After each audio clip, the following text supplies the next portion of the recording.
제가 용산구 매매 전문이지만 창신동 매매도 우리나라에서 제일 많이 한 케이스입니다. 거래를 제일 많이 했다는 얘기고요. 대략 2019년도부터 했으니까요. 그 당시에는 창신동이 재개발된다는 생각을 하는 분들이 거의 없었고요. 지역 부동산들도 재개발 생각을 못했을 때입니다. 제 블로그 한번 보시면 처음에 올린 게 지금 보니까 2020년 같아요. 근데 실제 거래는 그 훨씬 그 전부터 했으니까 당시에 제가 블로그 올린 거를 보면요. 그때는 뭐 재개발이 아니었으니까 이렇게 나름대로 그냥 A, B, C로 나눴어요. 왜 그랬냐면 가서 현장을 보면은 A와 B와 C가 형태가 틀립니다. B 같은 경우는 굉장히 노후된 단독주택들이 많이 있고요. 그리고 이제 이렇게 길을 보시면은 가파른 미시령 고깃길 같은 데가 두 군데가 있고요. 그 다음에 A 구역 같은 경우는 용산구에 보면 주거환경 개선지구라 그래서 빨간 벽돌로 된 집들이 쫙 있는 데가 있어요. 그렇게 생긴 데가 A 구역이 제일 많았고요. 지금 이제 10구역이 됐죠. 여기는 9구역이 됐고, 그리고 이제 C라고 한 부분은 이쪽은 이제 11구역으로 작년에 이미 확정돼 가지고 한 발 먼저 앞서 나갔고요. 그다음에 여기가 12구역이 된 거고. 그래서 제가 이렇게 A, B, C로 나눈 게 그대로 거의 대부분 진행이 됐고요. 그래서 요거를 현재 이제 서울시 자료를 보시면요.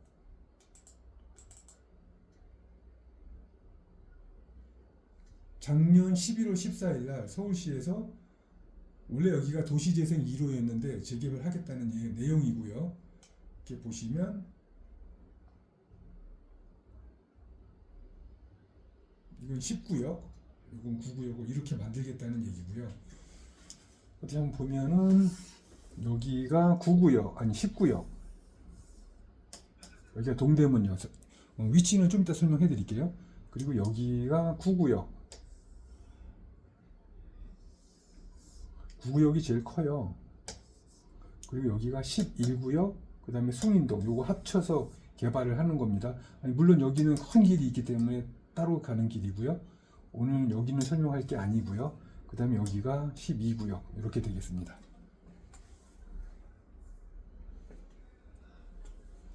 그럼 창신동 지도를 한번 가볼게요. 그리고 제가 동영상 수정하거나 편집할 줄 모르기 때문에 혹시 틀리는 게 있더라도 양해 많이 부탁드리겠습니다. 자, 창신동을 모르시는 분들이 은근히 많으세요. 그리고 창신동 그 속까지 들어가본 분들은 더욱이 없고요. 위치 보겠습니다. 이렇게 종강역부터 시작해 볼게요. 종강역, 여기 좌측에는 그 세종문화회관이 있고요. 여기 영풍국고가 있죠. 1호선 종강역에서 한 정거장 더 가면 종로 3가역이고, 그 다음에 종로 5가역, 한 번 더 가면 동대문역이 나옵니다. 이렇게 지하철 4호선 동대문역, 1호선 동대문역, 그 다음에 한 정거장만 더 간다면 동묘역이 나오는데 여기는 1호선하고 6호선이고요.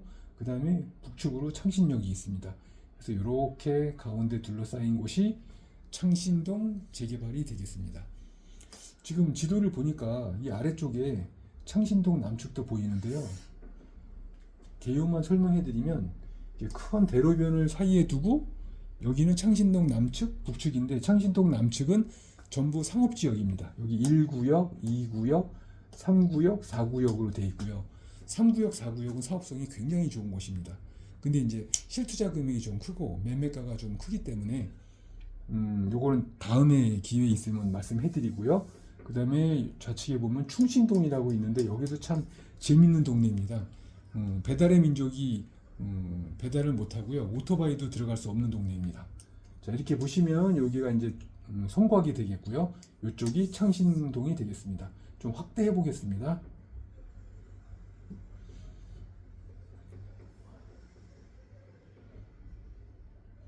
충신동에도 카페 물건 하나 있는데, 자, 이렇게 보시면요, 동대문역 위에 보시면 이 정도가 한 19역 되겠고요. 여기가 9구역이 되겠습니다. 9구역. 그리고 여기가 12구역. 11구역은 작년에 이미 확정 발표 나가지고 진행하고 있기 때문에 일단 생략하고요. 투자 가치가 약간 좀 가격이 올랐기 때문에 좀 말씀드리기는 좀 그렇고, 그다음에 이렇게 9구역, 10구역, 12구역입니다. 오늘 말씀드리려고 하는 거는 단독주택이 하나 있는데 위치는 9구역이에요. 동네 한번 봐드릴게요. 그 전에 9구역하고 10구역은 신속통합 기획이기 때문에 현재 토지거래 허가구역으로 묶여 있습니다. 따라서 여기를 투자하시고자 하는 분들은 첫 번째는 직접 거주를 하셔야 되는 분이거나 무주택이어야 돼요. 이런 조건이 있기 때문에 사실 가격이 싼 겁니다. 두 번째는 임대사업자를 내고 10년간 임대사업을 하시면 되는데 이것도 문제가 서울 사람만 돼요. 지방에 계신 분들이 하고 싶어도 할 수가 없는 상황이기 때문에요. 그래서 9구역, 10구역이 그런 규제가 있다는 것을 먼저 말씀드리고요. 그리고 이제 자녀 이름으로 매입을 하고 싶어 하시거나 이런 분들은 더욱이 또 저랑 상담을 하셔야 되는 상황이 발생되고요. 자녀 이름으로도 많이 하십니다. 그 다음에 이제 12구역은 신속통합기획에서 탈락했기 때문에 지금은 자유롭게 거래를 할 수 있습니다. 그런데 이렇게 보시면 위치가 또 제일 좋아요. 12구역이. 그리고 여기는 이 위쪽으로는 2종 주거, 일부 3종으로 가는데 12구역은 3종 주거로 가기 때문에 사업성은 더 좋을 겁니다. 문제는 지금 반대하는 분들이 계셔서 요번에는 선정이 안 됐다는 얘기고요. 그 다음에 이렇게 보시면 상신동 한번 동네 사진을 한번 봐드릴게요.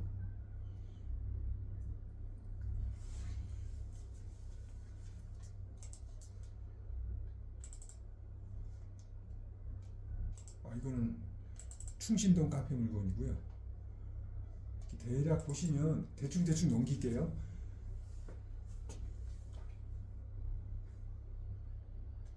사진을 찍은 건데 이따가 그 네이버 지도로도 한번 보여드릴게요.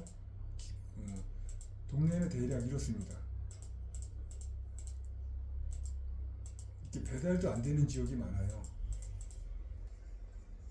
성곽이고요. 여기가 창신동. 이렇고요. 길을 보면은요. 로드뷰를 한번 보겠습니다. 이거 9구역이네요. 9구역 한번 보면요. 이 창신동은 동대문역에서 차를 갖고 오시면 안 됩니다. 걸어오실 수는 있는데 차를 갖고 오면은 거의 뭐 민폐 끼친다고 보셔야죠. 여기는 이 길은 차 한 대만 지나갈 수 있고요. 만약에 교차가 된다면 한 차는 뒤로 후진을 해야 되는데 거의 한 100m 정도 후진을 하셔야 됩니다. 저는 차를 갖고 가도 아무 문제가 없지만은 특히 운전 좀 잘 못하시는 분들은 눈물 좀 흘릴 수 있습니다. 뭐 이런 조망이 나오고요. 아무튼 차 갖고 오지 말라는 말씀이에요. 이렇게 돼 있어요. 여기도 지금 차 한 대 들어가면 여기가 꽉 차는 길입니다. 이게 결코 크지 않아요. 동네 분위기만 한번 봐드린 거고요. 여기가 12구역입니다. 동네가 이래요. 다음 아까 말씀드린 10구역은 이렇게 주거환경 개선지구처럼 딱 이렇습니다. 이런 집들이 되게 많아요. 그래도 사업성은 충분히 나옵니다. 이 19역만 건립 세대수가 한 1900세대로 서울시에서 잡고 있거든요. 그러면은 조합원 수 비례해가지고 충분히 사업성 나오니까 걱정 안 하셔도 되고요. 자, 이렇게 돼 있습니다. 이런 빨간 집들이 많다 보시면은 19역이다라고 보시면 돼요. 대부분 이래요. 한번 여기서 좀 더 내려가 볼까요? 이렇습니다. 이제 창신동 전체에서 여기가 가장 큰 길이에요. 여기서 이제 차를 갖고 오면 차가 여기서 겨우겨우 교행은 되는데 오토바이도 있고 이래가지고 상당히 위험합니다. 자, 이런 길이고 창신동 전체는 서울시 재개발 지역에서 제가 알기로는 노후도가 거의 1, 2, 3등 안에 꼽힐 겁니다. 그리고 저랑 같이 투어를 하신 분들은 한 분도 빠짐없이 놀래지 않은 분이 없었어요. 전부 다 여기를 투어하게 되면 다들 놀래십니다. 그 정도로 낙후가 돼 있고요. 구구역이 여기라고 했는데요. 여기 안에 단독주택이 하나가 나왔어요. 보시면 가격도 싸고요. 단독이 대지 지분이 75.9니까 23평이 되겠습니다. 그리고 전용 면적은 54.5 16.5평이에요. 근데 이게 왜 재밌다고 하냐면요. 이렇게 보시면 집을 딱 특정해가지고 사진을 보여드릴 수는 없지만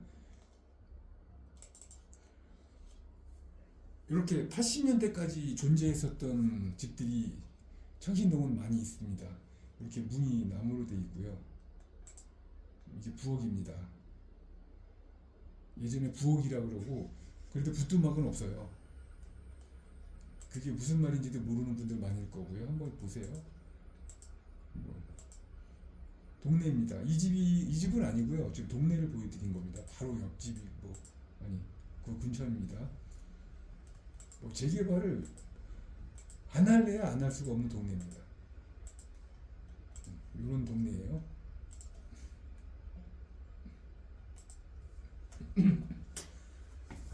그래서 대지 지분과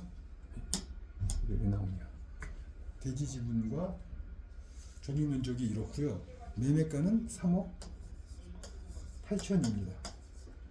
그러면 평당 1,600만 원이기 때문에요. 되게 싸요.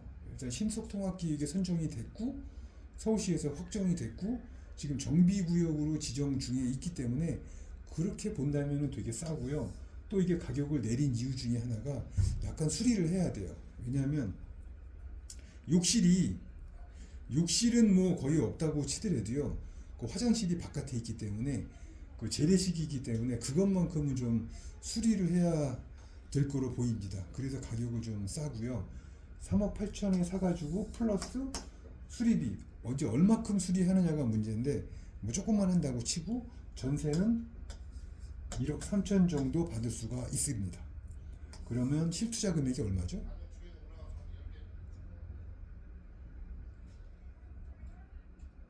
2억 5천인가요? 2억 5천이 되겠습니다. 그럼 대지 지분이 워낙에 크기 때문에 이 정도면은 추가 부담금이 안 나오진 않아요. 요즘에 공사비가 많이 올랐기 때문에. 근데 이 정도 하나 갖고 있고 또 실내를 보시면요. 면적이 어느 정도 좀 크기 때문에 방이 또 4개가 있어요. 쓸만한 거는 방 2개, 거실 하나인데 바깥에 마당 안쪽에 좀 쓸모가 없는 방 2개가 있고요. 그거 그대로 쓴다고 보고 그 다음에 또 다른 창고 형식으로 또 큰 방이 또 있어요. 그래서 이런 거를 다 감안해 가지고 잘 꾸며서 쓴다면 꽤 괜찮을 것 같습니다. 요게 그 단독주택 물건이고요. 일단은 가격이 싸다는 거. 그 다음에 이제 19역 같은 경우는 토지거래구역이에요. 1억대 만약에 어떤 분이 나는 그 전세 안고 1억대로 사겠다, 임대사업자를 내겠다 라고 하시면 1억대는 요즘에 조금 더 기다리시면 나올 것도 같고요. 그 다음에 2억대가 물건들이 있고요. 3억대 물건들이 있고 그 다음에 9구역 같은 경우는 지금 이 물건이 있고 그 다음에 2억대 3억대 물건들이 있고 싼 것만 얘기하는 겁니다. 여기 시세가 이렇게 싸다는 게 아니고요. 금매라든가 꼭 파시는 분들 그런 거를 봤을 때 가격이 그렇다는 얘기입니다. 그 다음에 이제 12구역 여기는 이제 토지거래 허가 안 받고 자유롭게 거래할 수 있고요. 여기에 이제 반지층 1층 같은 지층이 있어요. 아 참, 창신동은 어느 구역이든 간에 지층이라고 하지만 실질적으로는 1층인 데가 많습니다. 왜냐하면 지대가 높기 때문에 그래요. 그래서 어쨌든 여기는 이제 물건이 5억 5천짜리가 있는데 이것도 괜찮습니다. 다른 거는 다 비싼데 이게 왜 그러냐면 대지 지분이 38.2,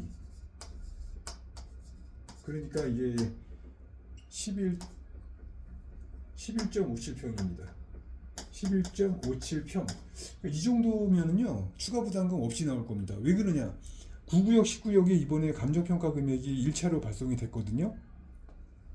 1차니까 나중에 좀 수정이 될 건데, 그거를 봤을 때 제가 몇십 개를 보니까 창신 12구역에서 이 정도 면적이면은 추가 부담금이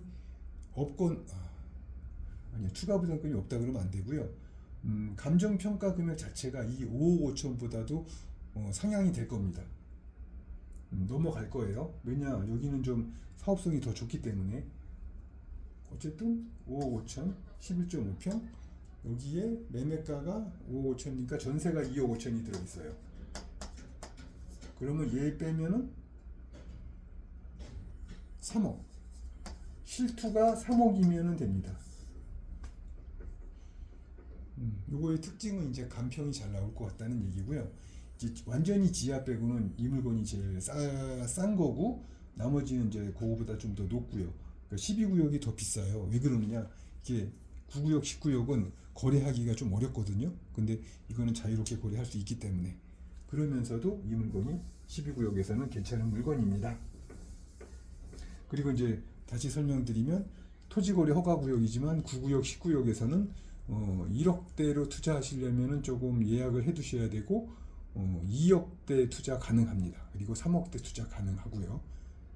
그리고 창신동은 아파트 조합원 분양가가 10억 조금 넘는 걸로 해서 좀 저렴하게 나오고요. 추가 부담금도 그리 많이 나오지는 않을 것 같습니다. 그리고 서울 시내 안에서 소액으로 투자하기에는 좀 적격인 것 같고요. 너무 노후화가 돼 있기 때문에 개발을 안 할래야 안 할 수가 없는 지역입니다. 단점을 굳이 꼽으라면요, 조합원 수가 1000명이 넘고, 이것도 뭐 1300명, 9구역이 뭐 여기도 1000명 뭐 그래가지고, 일단은 조합원 수가 많으니까 의사결정하는데 시간이 좀 많이 걸리고, 집행부에서 이제 좀 노력을 더 많이 고생을 많이 해야 되는 게 굳이 단점이라면 단점이고, 대신에 아파트가 완공된다면 대단지로 된다는 이점은 있습니다. 이렇게 창신동에 대해서 말씀드렸습니다.